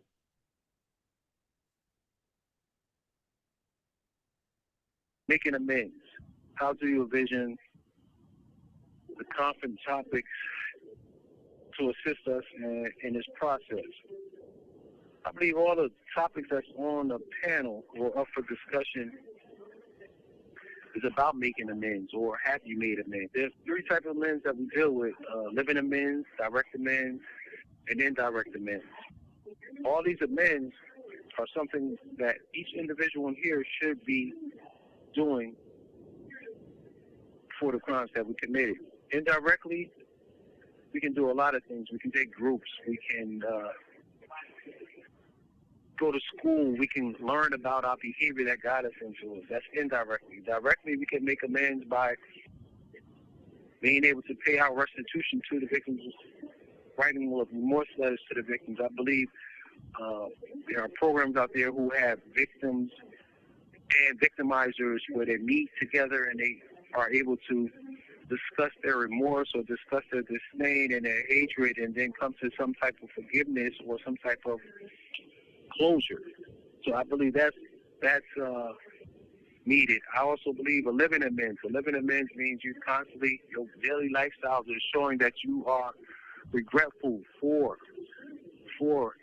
the crime that you committed, which got landed you in prison, or the crimes that you committed that you haven't got caught for, or haven't got arrested for, that landed you where you can say, hey, I'm doing this because in the past I did that, and I don't want to continue to go that route. So I believe making amends is key for a person that says, I truly regret my maladaptive behavior, and now I'm accepting being a positive pro-social person in society. That's great. Thanks to our 3 incarcerated speakers, Hassan, Brian, and Barry.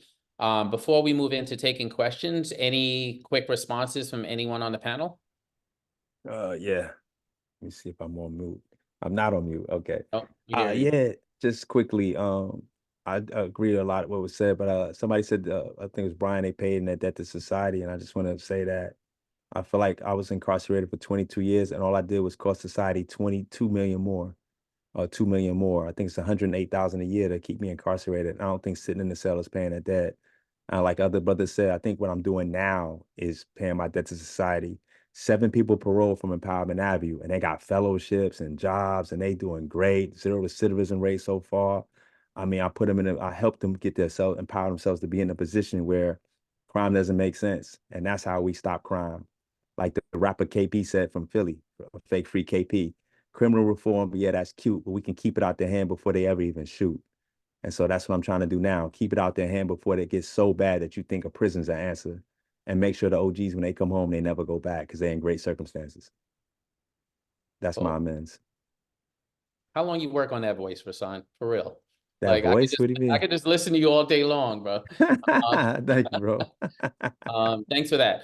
Okay, so you guys see how well the technology went in the incarcerated speakers being projected into this discussion. That has nothing to do with Glenn. That is the students and the folks connected to the organization who volunteer, who are on staff. I really want to take a minute to thank them so that I don't forget it at the end of our discussion. Ivan, I'm going to give you a chance to give remarks before we close out. But if I were in the audience, I'd be chomping at the bit a bit to ask a question or two. So I'm asking the students to help me sort of create an opportunity for the audience to weigh in and ask questions.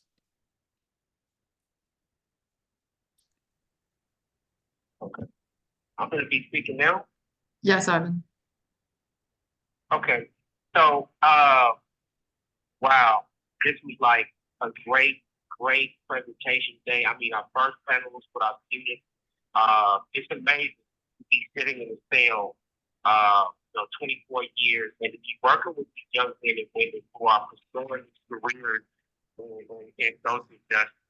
And so a lot of what we do, we talk about the impact of institutions. We talk about how we can better develop our programs to reach the real issues that are causing the problem. The problem not on the tail when we get to prison, but before the gun is even picked up, as Don pointed out. So, years ago, I remember in those first few years, and I started entertaining this notion of building this organization. I found myself on my knees. I was praying in the cold cells, concrete steel, it was all around me. And I would pray to God to give me strength, to give me knowledge, to give me discipline, to build this organization, to rebuild, to educate children, create a political vehicle which would effectively empower those in our communities, to transform the challenges. And I've spent my entire 24 years doing just that, to the extent of being, locked up in solitary confinement. And still I prayed. And for decades, I sat alone. I sat alone in the cell. I prayed for that day that I could be doing this work.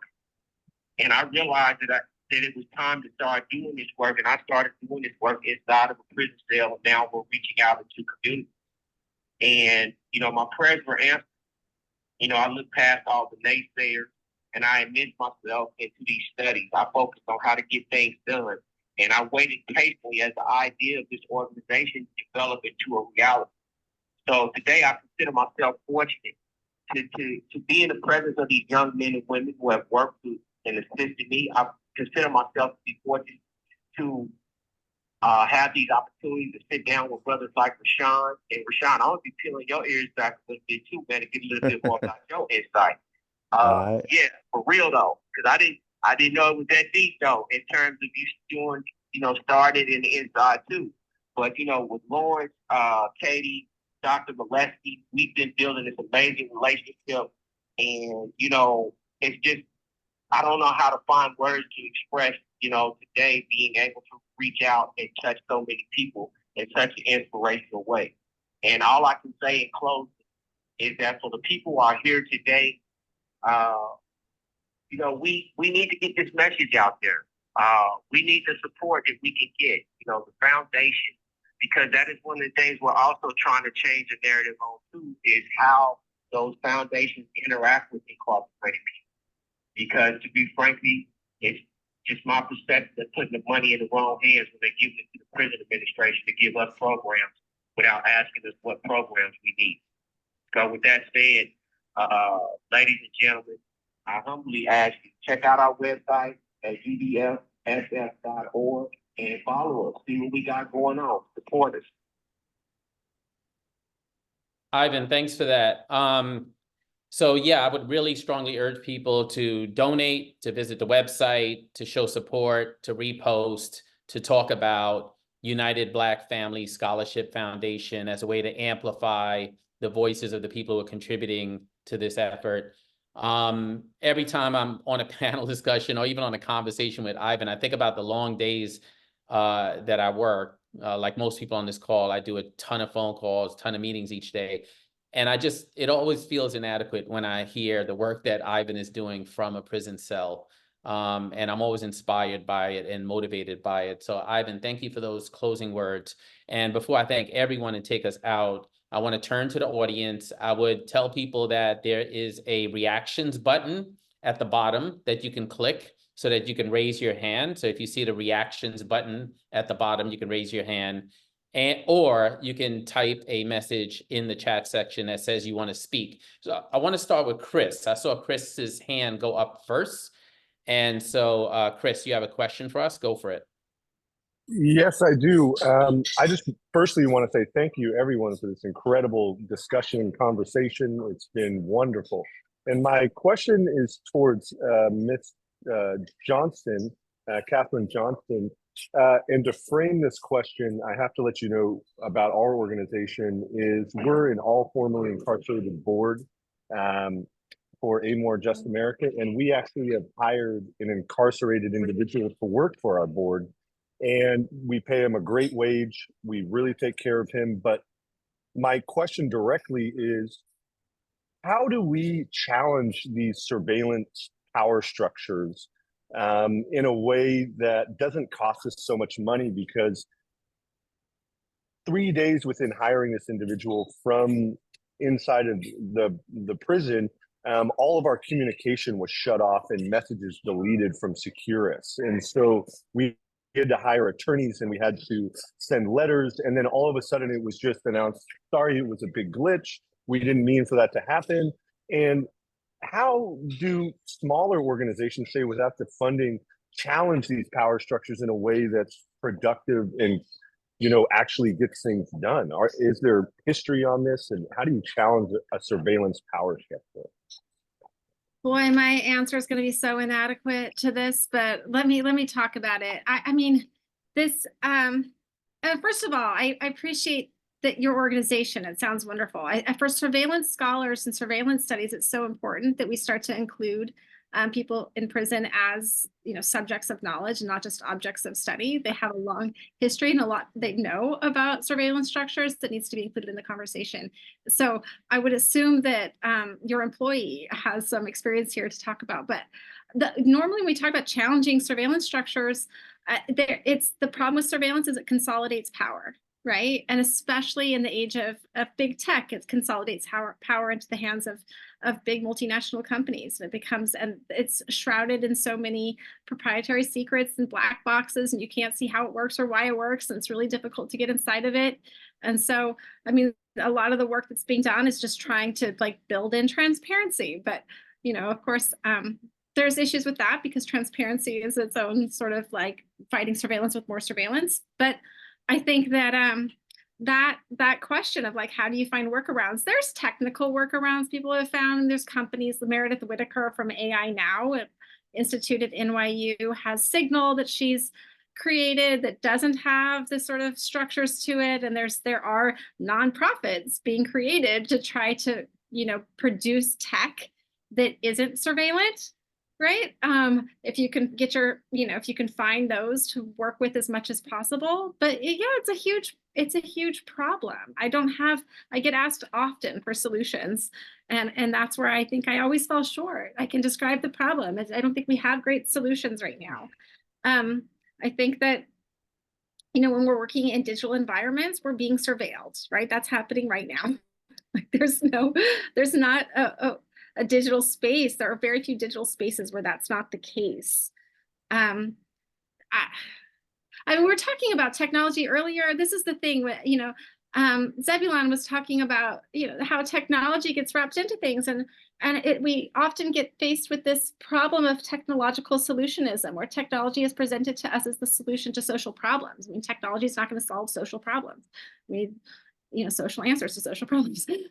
But I think the technology itself, it's a matter of how we use it, right? How it gets used. But the problem is that it's mostly controlled by big multinational corporations at this point, because it's expensive and so on and so on. I don't have good solutions when it comes to surveillance. I have a lot of descriptions. I'm so sorry for that. I have a quick answer. It's not a direct answer because I don't know how to stop surveillance. They're big, powerful. But I can bear witness to the power of reverse surveillance, meaning that if the prison system keeps losing your mail and playing games, you have 30 people emailing, right? Complaining.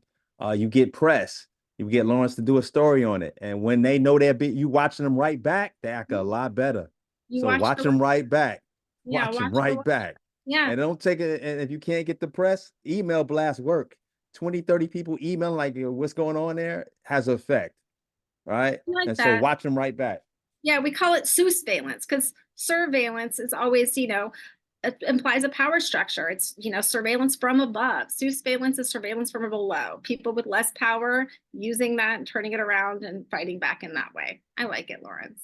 Yeah. Watch back, or Rashad, sorry. Watch but all back. we need is a story from the Martian Project, baby. Problem solved. Let's go, Lawrence. Yeah, there we go. On it. All right, Lawrence. Thanks to both of you for that. Ivan, I think you might have a response for this too, huh? Yeah, so, you know, being an advocate on the inside, I'm always faced with the threats of surveillance and the possible harm that could be caused as a result of my advocacy work. And I've had those situations occur to where, you know, the red light went off, calling lawyers all around the United States, trying to get someone in here to help. But I think Lawrence touched on something earlier about, you know, they watch you watch them back. And what I've seen to be very effective, and I'm just giving you an example, we have an article in our newsletter, and I just had our tech drop this link in there, and it's called Asymmetrical Partners. And in the first part of that article, I talk about how during COVID, the department was misleading the public as to protections that were happening on the inside. And at that time, I was renegade. I took a cell phone and put them on blast. But the 750,000 or better views that they got on YouTube made them get some act right. So when you find yourself in those situations where the system is breaking the law, people in law enforcement are breaking the law, and then they will violate your First Amendment rights, the article is going to suggest some. This call and your telephone number will be monitored and recorded.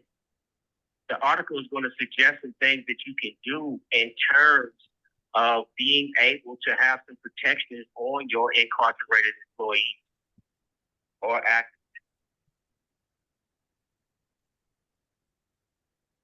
Cool. It doesn't get lost on us that in the middle of us talking about surveillance, there's this message saying we're being surveilled. Oh my God, it's insane. Sorry, go ahead.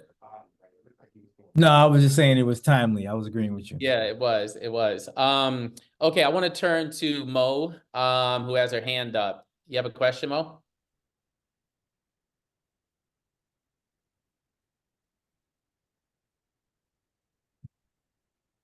I think you have to unmute.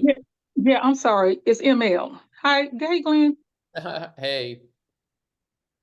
I do have a question.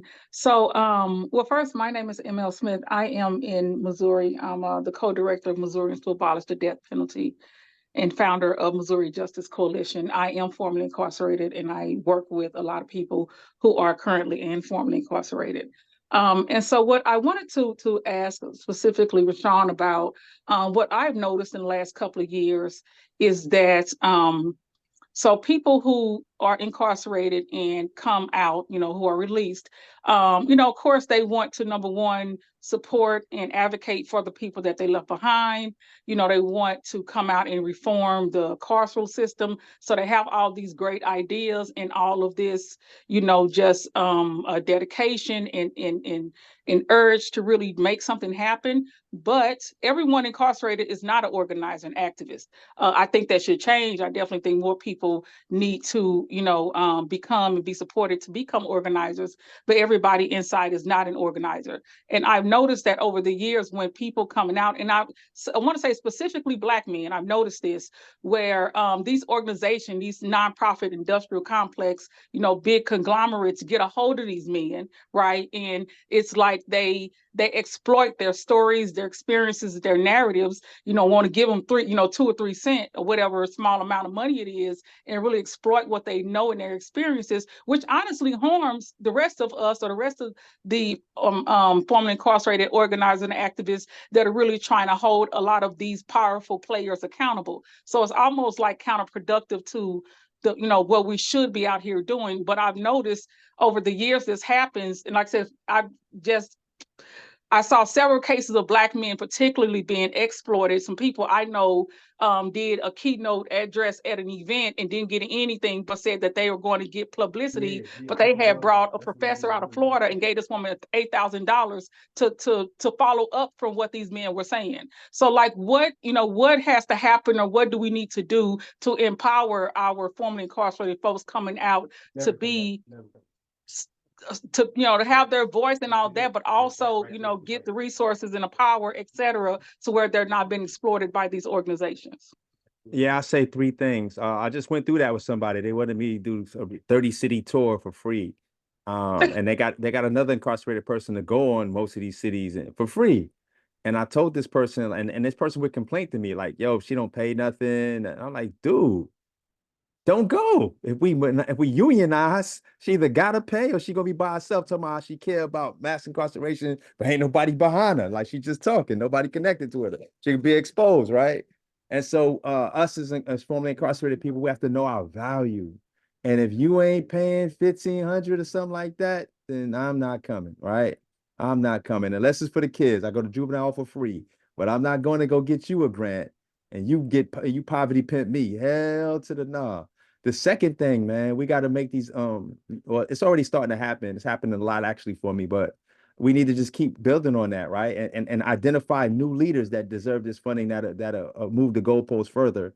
And that's like power us to do it. Stop giving the funding to, even now I got funding, I great funding, but I feel like they pay institutions ran by white folks more than they pay me. And these people have less impact and they coming to me for help, right? And so you gave them millions and you gave me hundreds of thousands. And I'm grateful because I was in a prison cell when you did it, but you assume that they would be better because they're more well-known and they got a degree, and it's not the truth. I'm blowing them out with a 4-man crew, man, whooping them by far more effective, right? And so we have to just keep spreading the word and just keep demonstrating the impact that we have.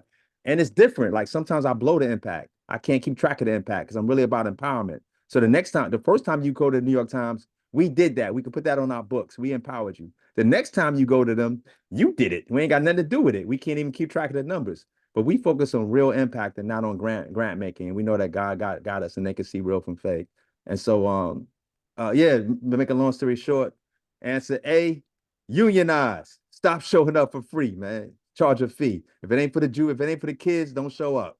You know what I mean? In a real cause where we all gonna be broke together, then don't show up. If there's somebody getting paid that ain't you, don't show up. Right. Number 2, foundations, fund us directly, eliminate the middlemen. You know what I mean? And for us that are funded, don't be selfish, man. I can't help 2.2 million people, man. I need help. I need to empower Ivan. I need to empower all the brothers here today, man. Pino, all the brothers, man. I need to empower everybody, man. Everybody take their cut. You take 20,000. I'll take my 60. Y'all do that. So I'll meet you at the finish line. Let's go. Thanks for that response, Rasan. Thanks for every response here.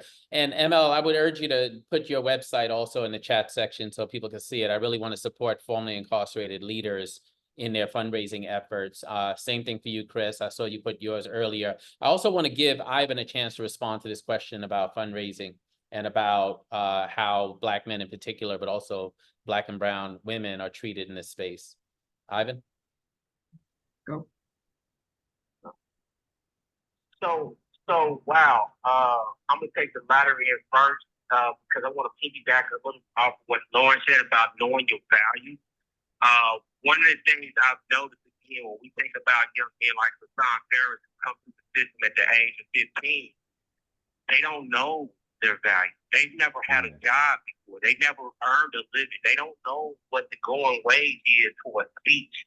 And so one of the things I constantly, every day, like even when Pino Pence spoke earlier, when he gave that testimony, I said, bro, you got it already. I said, it's important that you understand the value of having that skill that you developed in prison. And I say, in understanding that, it's time for us to look at the numbers and know that when we step outside of these walls, and it's not the property tips. You know what I'm saying? We got to see the people coming from a mile away because they didn't came there. Trust me, I'm in here. It ain't the convicts and stuff that's getting at me. It's the people out there too that's trying to say they trying to serve the cause, but they really want to get $1. And you know, on the fundraising tip, man, Rashawn said it all in terms of talking to the funding organizations. Let's talk about philanthropy. I mean, Glenn, we got stuff on YouTube where we talk about the structure of white supremacy and how it's been so structured to eliminate, like, I think, what is it, 2 to 12? This call and your telephone number will be monitored and recorded. The 2 to 12% of people who may see some of that $357 billion that's going into the nonprofit sector. I mean, who's really going to be the one that has the better mousetrap? The person who's, never experienced it, or the person who's been living in it for 23 years and came out of it still survived. So with that, with the funding thing, I think what we're doing right here today in terms of bringing awareness, sharing these things, that information out about us, rebuilding from in the community and rebuilding from a perspective to where we're not accepting no longer you coming and telling me what I need to do with my life. I already know what I need to do with my life. Just get out my way so I can do it. Thanks for that, Ivan. Other questions from the audience?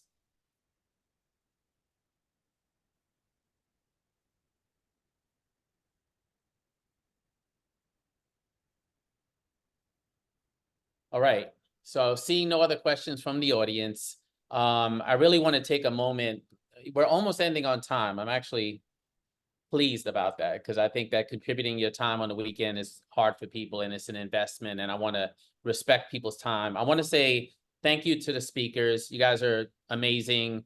I've known about each of you. I've been in rooms with each of you. It's been an honor to have the opportunity to moderate this conversation. I hope each of you stay in touch. I love the fact that I agree with each of you and I disagree with each of you at the same time on different issues. That's what I think makes the world move forward. That's where I am as a human being, as a leader, as an advocate and activist. But thank you to the speakers for the excellent responses and for your contribution of your gifts and your time and your excellence to this conversation. Thank you to the audience, for folks who hung out with us for this important discussion. It really is going to create the impetus for the conference that we're going to have inside of the correctional facility. Thank you to board members. Thank you to volunteers. Probably most importantly, thank you to the young people. Young people are always the ones to push the envelope and to push the rest of us to be ambitious. So really thank you to the young people who helped us to create this panel discussion, to create the run-up show and everything else. I want to say people's names quickly before we close out, like Lawrence, thank you. Katie, thank you. Rasan, thank you. Ivan, Zebulon, thank you. I look forward to what comes next from this organization. I feel like with all the things I have going on in life and all the things I'm able to help bring into the world and all the leaders I'm able to help support, by far, the work with United Black Family Scholarship Foundation is the most rewarding for me at this point in my life. So again, thank everyone. Look for the website to learn more about us. Contribute to the organization. $100 in unrestricted funding sometimes is more powerful than $1,000 in restricted funding. So please don't be shy about giving and giving what you can afford. And in the meantime, if there's follow-up questions, reach out to the organization. That's very responsive. And thanks to everyone. Don't let anybody steal your rainbow. Enjoy the rest of your weekend. And I'll see each of you soon. Take care, folks. Take care. Thank you all. Yep. Thank you.